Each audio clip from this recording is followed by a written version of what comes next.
என்னையும்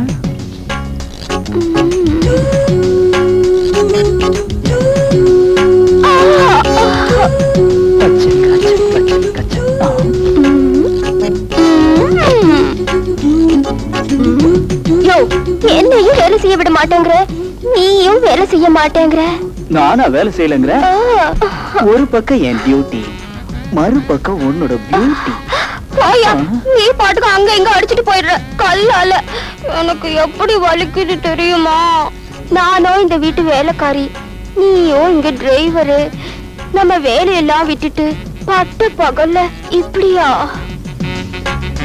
இந்த தோட்டக்கார சிகாமணிக்கு தெரியாம ஒரு சித்தர் கூட உள்ள நுழைய முடியாது.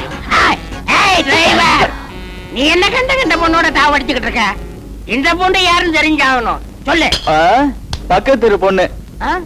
அதான பார்த்தேன், எங்கயோ பார்த்த மூஞ்சி மாதிரியா இருக்கே. ஏன்னா இப்படி இருக்க? நீ எங்கயோ கேட்ட குரல் மாதிரியா இருக்கே. இந்த மாதிரி உனக்கு ஒரு அப்பா இருக்கிற வரைக்கும் நான் உன்னை எப்போ வேணாலும் கட்டி பிடிக்கலாம். மாப்பிள்ள, ஒரு 50 ரூபா கொடுங்க. ஒரு 50 ஆண்டு காலம் நல்லா இருப்பீங்க. 20 தான் இருக்கு. அப்ப 20 ஆண்டு காலம் நல்லா இருப்பீங்க. கோட்டர் கூட தராது இருக்கு. ஏன் நீ இப்படி குடிச்சு தொலைக்கிற? எனக்காகவா குடிக்கிற? எனக்காகவா குடிக்கிற? செத்து போனாலும் உங்க அம்மா, அவளுக்காக தான் குடிக்கிற.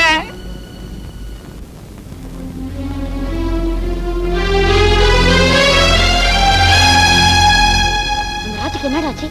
கூரையில இருந்து ஒரு ஓடு நம்ம ராஜ தலைவர் வந்து அடிபட்டுச்சுடா. ஆஸ்பத்திரி கூட்டிட்டு போனோம், கட்டுப்பாடு திருப்பி அனுப்பிச்சிட்டாங்க. ஆஸ்பத்திரிக்கு போறப்ப நீ இல்லையே, நான் ரொம்ப வருத்தப்பட்டேன்டா. ஆனா நீ இப்ப வந்துட்ட, என் வலியெல்லாம் பறந்து போயிடுச்சுடா. ஏட்டா பாபா அழுவுல?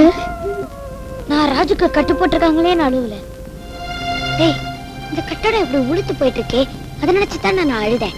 ஜன்னல் இருக்கு ஆனா கதவு இல்ல, கூரை இருக்கு ஆனா ஓடு இல்ல, மாடி இருக்கு ஆனா படிக்கட்டு இல்ல, மழை பெஞ்சா ஒழுகுது, காத்தடிச்சா குளிருது.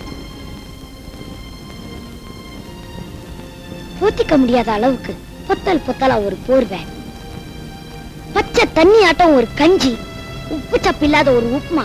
இந்த வாழ்க்கைக்கு எப்ப விடிவு காலம் வரும்னு நான் அழுதேன்டா. முன்னெல்லாம் நீங்க சொல்வீங்களேடா நான் ஒரு பெரிய ஆளா வருவேன்னு. கண்டிப்பா வருவேன்டா. அப்படி வந்தா கஞ்சி எல்லாம் காப்பி ஆயிரும். ஓட்டு கட்டடம் கூட மாடி கட்டடம் ஆயிரும். உப்புமால கூட உப்பு வரப்போம் கச்சிதமா இருக்கும். சாமி வரம் கொடுத்தாலும் பூசாரி வரம் கொடுக்காத மாதிரி நம்மளுக்கு கிடைக்கிற சோத்தெல்லாம் தானே முழுங்குறானே அந்த கழுகு கருப்பு சாமி, அவனுக்கும் ஒரு முடிவு காட்டுறேன்.